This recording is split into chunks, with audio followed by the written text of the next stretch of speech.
Bangladesh premier লিগের এবারের আসরের প্রথম ৩ পর্ব শেষ হয়েছে, যেখানে খেলা হয়েছে ঢাকা, সিলেট ও চট্টগ্রাম এই ৩ ভেন্যুতেই।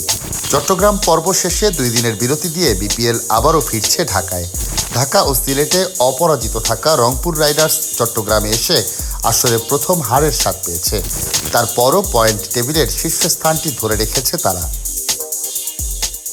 কেউ না বুঝলেও আমরা আপনার প্রয়োজন বুঝি, আর তাই তো অত্যাধুনিক ফিচার সম্বলিত বিভিন্ন সাইজ আর কালারের ২৫০টিরও বেশি ডিজাইন অপশন নিয়ে ওয়ালটন স্মার্ট ফ্রিজ বোঝে আপনার প্রয়োজন। অন্যদিকে ঘরের মাঠে ২ ম্যাচ জেতা সিলেট স্ট্রাইকার্স চট্টগ্রাম পর্বে ছিল জয়হীন। তাতে পয়েন্ট টেবিলের তলানিতে চলে গেছে স্ট্রাইকার্সরা। গ্রুপ পর্বের আর ১০ ম্যাচ বাকি থাকলেও সেরা ৪ নিশ্চিত হয়েছে কেবলমাত্র একটি দলের। ফরচুন বরিশাল ও চিটাগাং কিংস প্লে অফের দৌড়ে অনেকটা পথই এগিয়ে গেছে, তবে বাকি একটা জায়গার জন্য বেশ লড়াই হবে অন্য দলগুলোর মাঝে। প্রথম ৮ ম্যাচের সব কটিতে জিতে প্রথম দল হিসেবে সেরা ৪ নিশ্চিত করেছে রংপুর। ৯ ম্যাচে এখন তাদের জয় ৮টিতে।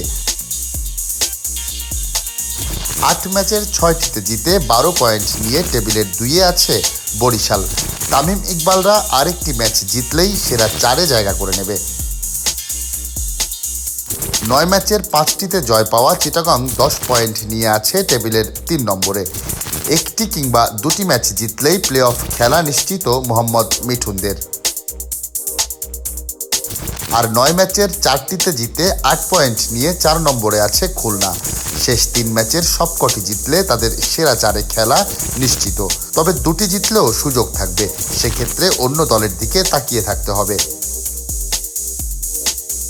অন্যদিকে ৫-এ থাকা রাজশাহীকে শেষ ২ ম্যাচে খেলতে হবে রংপুর ও সিলেটের বিপক্ষে। ১০ ম্যাচে ৮ পয়েন্ট তাদের। শেষ ৪-এ খেলতে হলে রাজশাহীকে শেষ ২ ম্যাচে জয়ের সঙ্গে রান রেটে খুলনার চেয়ে এগিয়ে থাকতে হবে।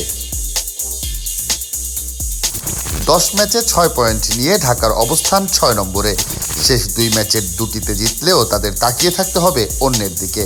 যদি রাজশাহী ও খুলনা তাদের বাকি সবকটি ম্যাচে হেরে যায়, তবেই কেবল সুযোগ থাকবে ঢাকার। সিলেটের সেরা ৪-এর সম্ভাবনা নেই বললেই চলে। ৯ ম্যাচের ২টিতে জিতে ৪ পয়েন্ট নিয়ে টেবিলের তলানিতে আছে তারা।